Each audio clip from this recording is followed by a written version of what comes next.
What's going on, everybody? Almost Counts Collectibles here, and in today's video we're actually going to be taking a Nintendo 64 cartridge. Now this is Conker's Bad Fur Day. I've been wanting to get my hands on an original authentic Nintendo Conker's Bad Fur Day cartridge for a while. I found one in decent shape. The front label's in really good condition. There is a tore off sticker we have to take care of. Now unfortunately this is a former Blockbuster rental cartridge, which means it has this very difficult Blockbuster sticker on the back that wrapped around the edges. As you can tell, there's still a lot of sticky residue and stuff where that's been kind of peeled off. What we're going to try to do with this is it's going to be almost impossible. I mean, I'm not going to say it's impossible. I'm sure there's ways to do it. But I'm not going to attempt to remove the Blockbuster sticker and save the original Nintendo pack sticker label that's underneath. So what I'm going to do is I'm going to take an X-Acto knife. I'm going to cut out around this label, saving the Blockbuster portion on the inside as kind of a, for nostalgia. It'll have the original store number in there, property of Blockbuster, but everything on the outside of this original label sticker, we're going to scrape away, remove, clean. On the top, they even wrote on there with a marker, Conker's Bad Fur Day. We're just going to clean this cartridge up the best we can. I'll show you befores and afters, and then I'll kind of show you what I used and how I clean my cartridges. So let's go ahead and get this Conker's Bad Fur Day back in as best shape as we possibly can.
All right, we are finally done cleaning the outside of the cartridge, and I think it turned out pretty well. As you can see, the front here, sticker came off, cleaned right up.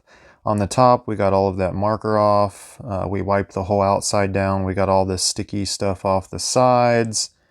As you can see, there are some pretty deep scrapes right here, which I would almost guarantee that that was someone who used a screwdriver or potentially something else to try to scrape off that Blockbuster sticker.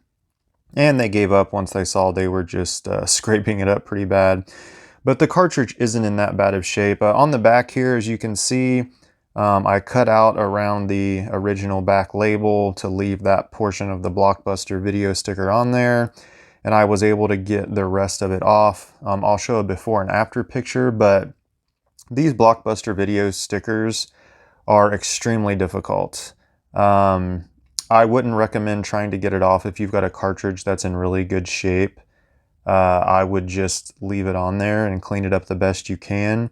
This one, like I said, already had some pretty deep scratches on it, so I wasn't too worried about it. Now, in order to get this off, what I had to do was, I have like this plastic scraper. I even had to modify it a little bit to make it a little sharper. I used this to scrape a lot of it. You really want to try to avoid using metal, like a screwdriver, especially a narrow one, because you will end up putting a deep, a cut in it if you press too hard in the wrong direction. For some of mine, I actually had to end up doing that, but I have this this bit right here that it's not super sharp. It's actually pretty wide and pretty thick for the most part. So I was able to kind of gently scrape some of this off of here because it is extremely sticky. I I haven't tried to take one of these off before, the Blockbuster ones. This was actually the first one. I was going to use some undo, but the problem with this undo stuff is this stuff is really good for putting on like a price tag sticker or something, because it can absorb through the price tag and get to the actual adhesive to nullify it, so you can remove all of the paper and everything. Then you can just use like Goo Gone to wipe that adhesive off. The problem with this is it doesn't penetrate that that clear material on top of the sticker to get down underneath it. So you pretty much have to scrape it off of there. Now there's probably other methods out there. I didn't really look. I was able to make this work. It did take a while.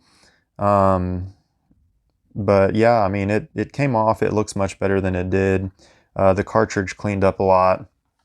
The last thing that we're going to do is we are going to clean the connectors that actually make contact with the game system in order for the game to work. I'm going to show you how to do that. It's pretty simple. Just get you any kind of cotton swab like a Q-tip, get you some alcohol. Now I also used alcohol to clean the cartridge on the outside. But anytime you're cleaning your electronics or anything that comes into contact with electronics, it is completely safe to use alcohol, but I would use the highest concentration you can get. I'm using 91%. The reason for that is it's got less water in it and it evaporates quickly. So this is not going to hurt your connectors or your electronics as long as you let it dry. Let it set for a couple minutes to 5 minutes. This will evaporate pretty quickly. You don't want to douse this in alcohol and then immediately shove it in your Nintendo 64 and try to turn it on. It could cause some electrical damage because it does have a tiny bit of water in it.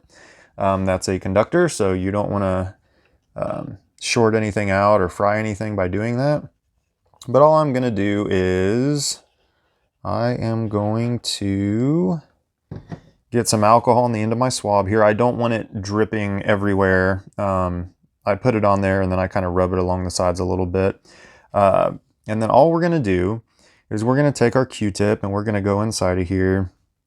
And I'm just going to go down the connectors, kind of rubbing in and out, wiping off all the dirt, grime, anything that's on these connectors that could potentially cause a connection issue. It can get your 64 dirty on the inside, which would need cleaned eventually if it stops reading games. All right, I don't know if you guys can see that, but there was quite a bit of dirt. This was clean. It's very dark now. There's some very dark smudges on there.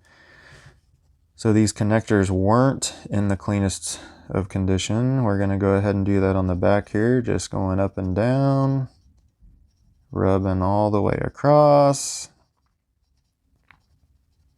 And I have done this to all of my Nintendo 64 games for the most part that I've bought used over the years. This will not damage them. They all work fine. In fact, some that wouldn't read or had troubles, this fixed that right away. Yeah, this is extremely dirty. So those were very, very dirty.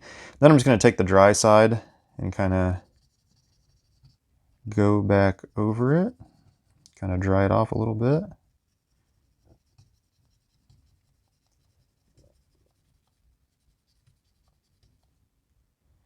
Yep, still got more dirt.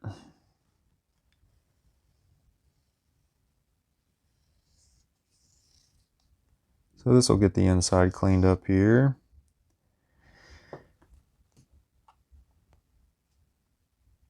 All right, that is Conker's Bad Fur Day. We'll do a before and after kind of photo thing, but we're going to take it over, put it in the 64, fire it up, and make sure it still works. So let's head over and do that. All right, let's go ahead and put Conker's Bad Fur Day into the Nintendo 64 here. We will fire it up. And we have a very good working Conker's Bad Fur Day. Fired right up, only had to do it once.